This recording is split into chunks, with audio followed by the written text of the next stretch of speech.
Passa para o Alexandre agora. Quem tiver interesse pode mandar também. Ela pagou o endereço ali, né? O endereço do Alexandre pode ser enviado também para ele responder pessoalmente. Então temos duas perguntas, uma pela internet e uma aqui pela pessoa aqui do plenário. Pediria que as pessoas se identificassem, colocassem o nome e a cidade de preferência para a gente poder responder com mais qualidade. Obrigado.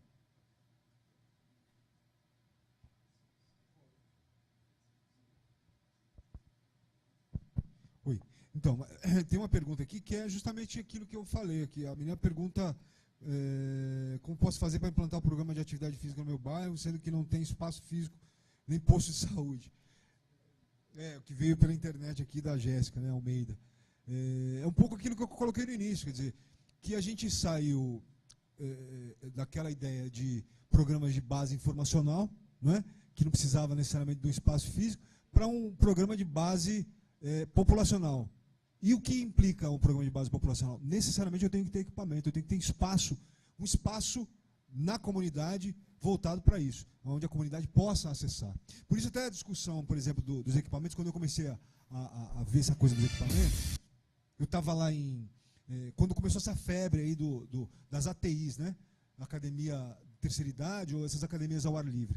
Eu fiquei meio confuso um pouco no início, mas hoje eu entendo o seguinte: é positivo esses equipamentos, a proliferação desses equipamentos nas cidades. Por mais que ele tenha problemas de manutenção, problema de acompanhamento de alguém, o fato dele ocasionar muitas lesões em crianças, principalmente, né, que se machucam nesses equipamentos, mas eu olho pelo aspecto da ampliação de possibilidades de equipamentos na cidade. Né? Então eu passei a rever um pouco essa minha ideia inicial, que era contrária a essas ATIs, justamente por conta dessa necessidade de se construir equipamentos e espaço para a população. Então eu ando, por exemplo, no Parque da Cidade em Brasília, ou noutras, eu estava em São Paulo agora em dezembro, e sou um frequentador de parques, e eu vejo como as pessoas usam esses equipamentos. E o tipo de pessoas que usam esses equipamentos. Porque, por exemplo, você pega esses equipamentos de treinamento físico militar, que normalmente tem nas orlas, né, nas praias, e você sempre vê lá o famoso marombeiro, né? A molecada que fica ali sem camisa, de sunga, tal, saradão, malhando ali, puxando, fazendo flexão aqui e tal. Aí você olha do outro lado da rua, tá uma TI dessa. Aí você tem a avó com o neto, né? Você tem avô com a avó, você tem família ali, porque é uma espécie de playground. Então a gente não pode tirar o sentido também lúdico daquele equipamento, que é colorido, que é diferente, ele tem uma cara de playground. Então, assim, eu acho que é papel do poder público. Ele tem um problema porque ele é uma bomba relógio, porque ele quebra e não tem manutenção. E as prefeituras normalmente não têm recursos para fazer manutenção de equipamento próprio. E são doações na maioria dos casos. Né? Então, o grande problema dele, no meu entender, é manutenção e é a possibilidade de você ter profissional ali dizendo, ou ajudando, auxiliando as pessoas, educando as pessoas para a utilização daquele tipo de equipamento. Né? Isso aqui, qualidade de vida versus qualidade humana. Olha, essa discussão de qualidade de vida, por exemplo, eu amplio essa discussão, né, para condições de vida. Né? Porque você fala assim, qualidade de vida depende das condições de vida, né, das pessoas. É aquela ideia. O que é qualidade de vida? É igual a história do prazer, né? O lazer, prazer, tal. O cara vai, na hora do lazer, ele vai lá e compra um ingresso para ver o jogo dele, do time dele. Aí, com o maior prazer, ele vai lá e compra o ingresso. Aí vai lá ver o jogo do time dele, o time dele toma de 5-0. Qual foi o prazer que ele sentiu mesmo nessa aventura? Mas a ideia de qualidade de vida, eu acho que a gente tem que relacionar mais às condições de vida. Porque uma pessoa que não tem renda, uma pessoa desempregada, né, uma pessoa que tem problemas de desestruturação da família, você vai falar de qualidade de vida, é muito relativo, você tem que relativizar. Né? Então, eu acho que, por isso que a gente fala dos determinantes sociais da saúde, ou seja, promoção da saúde também implica na superação dos determinantes sociais da saúde, ou seja, renda, emprego, segurança, alimentação, moradia, saneamento básico. Então, condições de vida é o que vai proporcionar qualidade de vida. Né? Uma pergunta, na minha concepção, qual o papel do professor de educação física e da educação física escolar na questão da obesidade infantil. Olha, assim, a educação física, eu nas minhas conversas com o professor Jorge, com o Marino e com as outras pessoas, eu tenho dito o seguinte: a área da saúde, o campo da saúde, ele é um campo multiprofissional, que tem 14 profissões de nível superior e mais um monte de profissões técnicas. Aqui embaixo tem um sem número de profissionais técnicos. A educação física, quando é chamada para o Sistema Único de Saúde, para compor o Sistema Único de Saúde, as outras profissões, na verdade, elas estão chamando o nosso núcleo de conhecimento. Qual é o nosso núcleo de conhecimento da educação física, que se soma às outras profissões, aos médicos, aos fisioterapeutas, aos psicólogos, aos nutricionistas, enfermeiros, enfim. É o nosso conhecimento sobre a motricidade, sobre o movimento humano, sobre a cultura corporal. Né? E isso é o que a gente tem de mais desenvolvido, além do debate e das elaborações sobre o lazer. Né? Então, é o movimento humano que é o nosso grande núcleo de conhecimento que está sendo requisitado para compor o campo da saúde. Né? Mas a gente, para poder fazer esse diálogo aqui dentro, no campo da saúde, a gente vai ter que superar algumas etapas, né, para esse entendimento desse diálogo. Né, porque, tradicionalmente, a gente consolidou a educação física na escola, né, por razões históricas, inclusive, para formar o povo, para ajudar na formação física das pessoas, através da ginástica. O esporte é uma técnica corporal também que se desenvolveu na Europa e que nós incorporamos aqui na nossa tradição escolar. Né? Então, a gente tem técnicas corporais e a cultura corporal que a gente conseguiu desenvolver no âmbito escolar, no treinamento físico-militar, né? E para atender a população de maneira geral em programas.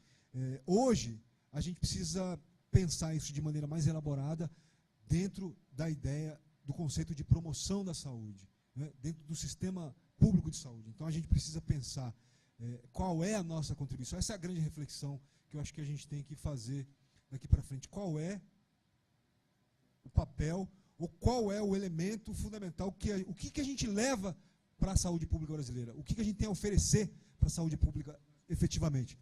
Para a sociedade brasileira, para a saúde de maneira geral. Não é? O que a gente oferece? O que a educação física tem para oferecer para a sociedade hoje? Eu acho que essa é a pergunta quando a gente vai falar de obesidade, enfim.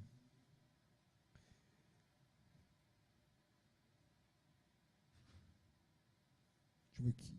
Como o Ministério da Saúde está avaliando esse programa, principalmente o NASF? Olha, o Ministério da Saúde avalia que o NASF é a grande estratégia hoje de ampliação da atenção básica. Tanto é que está para sair uma portaria que vai universalizar o NASF. Então, a gente tem 2 modalidades de NASF hoje, a gente vai passar a ter 3 com um número mínimo, inclusive de profissionais, aceitando 3 profissionais. A tendência, então, é o seguinte, a estratégia é universalização do NASF, Núcleo de Apoio à Saúde da Família. Ou seja, aquilo que eu falei aqui, volto a ratificar, os profissionais de educação física, hoje, o Sistema Único de Saúde, o SUS, vai ser a grande porta de atuação profissional dos profissionais de educação física para os próximos anos. Essa é o grande nicho profissional que está sendo aberto, que já foi aberto e que vai ser ampliado daqui para frente. Então, por isso, essa grande preocupação nossa com a formação e com essa reflexão sobre o nosso papel para a sociedade hoje, dentro do ponto de vista da promoção da saúde, da transição epidemiológica, né, da transição nutricional, demográfica, enfim. A professora Andréa Benevides, de Fortaleza. Há uma preocupação do programa com a instalação de equipamentos que atendam às expectativas de qualquer faixa etária. O deficiente físico, em níveis diferentes, e o deficiente físico em níveis...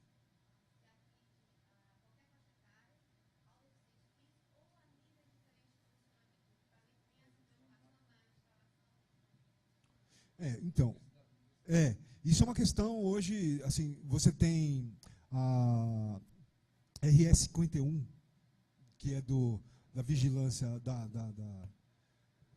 da Anvisa, né, que estabelece os padrões para a construção de estabelecimentos de saúde, por exemplo. Né? As próprias academias particulares, elas seguem um padrão de vigilância sanitária. Né? E a acessibilidade, por exemplo, é uma questão transversal, ela está presente. Então, assim, todos os equipamentos devem ou deveriam, né, atender a esses requisitos. E tem mais, porque, por exemplo, o Ministério das Cidades lançou um documento, que é uma cartilha, que altera, por exemplo, a questão da mobilidade, né, nos municípios. Então, sugere a alteração do plano diretor dos municípios.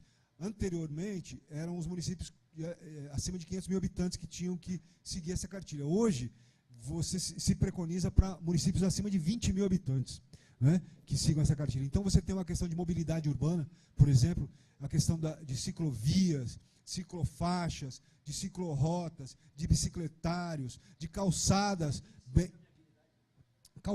que permitam o transporte ativo, incentivar o transporte ativo das pessoas, a pé, de bicicleta, o que ela desça e pegue em ônibus, em corredores de ônibus, e que se desloque de bicicleta, transporte compartilhado. Então, isso é uma estratégia que já existe na Europa e que o Brasil hoje é o grande desafio, né? Promover o transporte ativo e adequar as cidades e os equipamentos para que eles recebam bicicletas, para que as pessoas possam se deslocar a pé, que tenham corredores de ônibus, que tenham metrô, que tenham possibilidades para abandonar o carro como forma de transporte individual, né?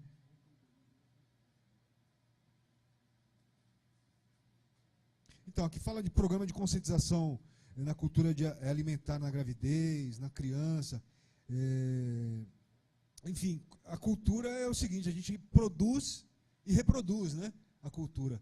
Então, a gente tem, hoje, o grande desafio é justamente de educar para a saúde, né, de ter espaços onde as pessoas... A escola, teoricamente, deveria ser esse grande espaço, né, de articulação comunitária e de educação da comunidade, não só das crianças, para promover alimentação saudável, né, para promover a prática de atividade física regular, para promover o encontro da comunidade, para promover o lazer, como acontece nos países que têm experiência, por exemplo, de escola integral, né? A escola é o grande polo articulador e aglutinador da comunidade. O Brasil, o grande desafio nosso hoje é esse, né? Tem outra pergunta, que eu disse que o NASF de imediato poderia ser um nicho para os profissionais de educação. Não só o NASF, né? O NASF é um que abriu porta, né, para a entrada, assim, formalizou, vamos dizer assim, a entrada dos profissionais de educação física, o chamamento, eu traduzo como um chamamento dos profissionais de educação física para atuarem na saúde pública, no Sistema Único de Saúde. Eu acho que o NASF continua sendo a grande porta e que vai se consolidar com os polos do programa Academia da Saúde. O polo dos programas da Academia da Saúde, a grande expectativa é de que os profissionais de educação física sejam os principais artífices do funcionamento desse polo.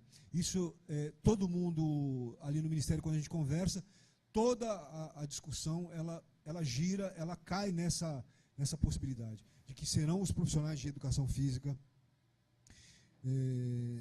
Não seria adequado pensar em capacitar e atualizar a atuação dos profissionais para a atividade imediata nesse nicho? Eu acho que nós temos que ter capacidade, a gente tem conversado isso, da necessidade de ação, de construir uma agenda, né? Eu acho que nós vamos ter que mobilizar os cursos de graduação, alteração dos cursos de graduação, adequação dos cursos de saúde e de educação física da graduação para essa realidade hoje objetiva, concreta, real da saúde pública brasileira, né? Os cursos de especialização, mestrado profissional, né? A UNB está discutindo a abertura do mestrado profissional aqui, justamente para ajudar na atuação no sistema público de saúde, o mestrado acadêmico e o doutorado, né? Então, eu acho que... E a residência multiprofissional, porque é uma coisa que não existe na educação física, quer dizer, que eu defendo, eu acho que nós temos que...